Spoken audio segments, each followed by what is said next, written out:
Pengen belajar bahasa Inggris tapi bingung mau mulai dari mana? Simak video tips ini sampai selesai.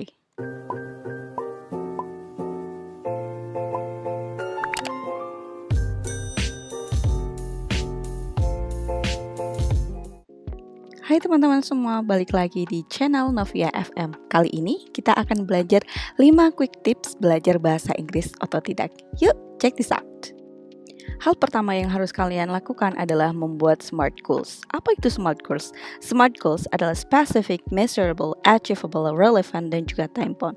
Spesifik, target yang harus kalian tulis adalah jelas dan juga detail, fokus pada hal yang ingin dikembangkan. Kemudian measurable, target harus dapat diukur, misalnya menguasai 10 vocabulary baru dalam 1 hari. Next adalah achievable, target harus dapat dicapai, artinya target tersebut memang cukup sulit tapi kamu yakin bisa mencapainya dalam waktu yang ditentukan. Contoh, target yang achievable adalah kalian bisa menghafal 10 kosakata baru setiap hari.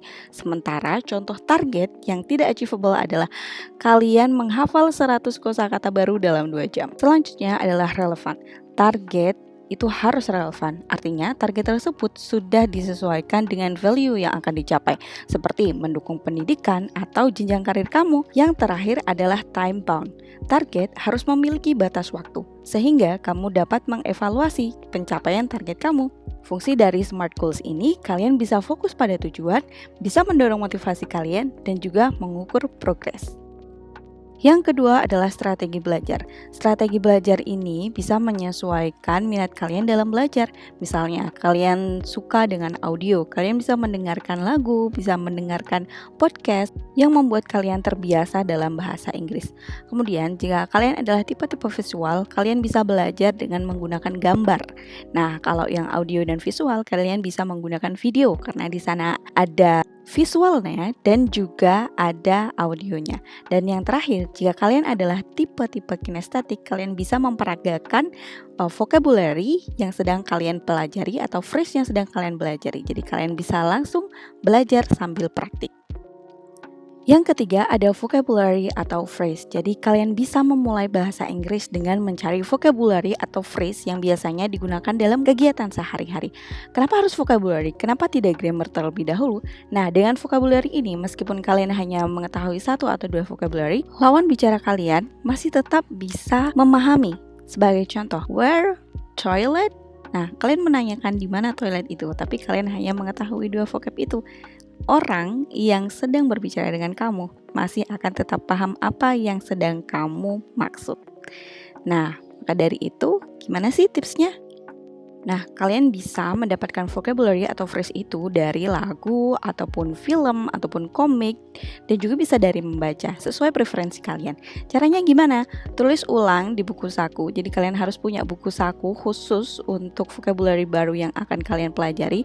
Kemudian cari artinya dalam bahasa Indonesia dan dalam bahasa Inggris. Ketika kalian mencari artinya dalam bahasa Indonesia dan bahasa Inggris, secara tidak langsung vocabularymu akan bertambah. Kemudian cek cara pengucapannya, kalian bisa cek ini di Google. Dan yang terakhir adalah ulangi, repeat. Jadi kalian ulangi apa yang sudah kalian pelajari, yang sudah kalian tulis, sudah kalian cari artinya dalam bahasa Indonesia dan juga bahasa Inggris, kemudian diulang setiap hari. Keempat, kalian bisa belajar grammar. Nah, belajar grammar ini bisa sambil kalian belajar vocabulary dan juga phrase ya. Apa sih yang perlu dipelajari dari grammar? Kalian bisa memulai dari part of speech. Nah, di sini apa itu Pancavip? Nah, Pancavip ini sebenarnya jembatan keledai untuk mengingat-ingat bahwa Pancavip ini adalah kepanjangan dari pronoun, adjective, noun, conjunction, adverb, verb, interjection, dan preposition. Buat kalian yang pengen belajar grammar dengan menyenangkan, kalian bisa search alamat ini di website games2learnenglish.com, usingenglish.com, dan englishclub.com. Tips terakhir yaitu practice, practice, dan practice. Di sini practice disebut 3 kali, berarti ini sangat penting sekali. Nah, gimana caranya praktisnya? Yang pertama, kalian bisa berlatih pronunciation. Bagaimana cara pengucapan vocabulary atau phrase itu? Kalian bisa ketik juga di Google dan mendengarkan bagaimana cara pronunciation-nya. Kemudian kalian praktikkan. Yang kedua, berbicara dengan partner. Dengan berbicara dengan partner, kalian akan mendapatkan feedback atau kalian bisa mengoreksi satu sama lain. Kalau nggak punya partner, gimana? Bisa dengan mirror talk. kalian bisa mirror talk dan juga merekam apa yang kalian katakan. Nanti setelah itu kalian bisa mendengarkan ulang apa yang sudah kalian rekam tersebut. Jadi nanti kalian bisa evaluasi, bisa koreksi, kira-kira aku kurangnya di mana, apa yang harus aku perbaiki. Dan yang terakhir adalah holiday. Dengan holiday kalian bisa bertemu banyak orang. Misalnya kalian holiday ke Bali. Nah, di Bali itu kalian bisa ketemu dengan bule, kalian bisa ngomong. Atau ketika kalian holiday dan tidak bertemu dengan bule, kalian bisa menceritakan ulang tentang holiday kalian di social media dengan menggunakan bahasa Inggris. Atau kalian bisa membuat mini vlog dengan menggunakan bahasa Inggris juga. Menyenangkan bukan? Nah, itu tadi 5 quick tips untuk belajar bahasa Inggris secara otodidak. Jadi, kapan mau mulai belajar bahasa Inggris?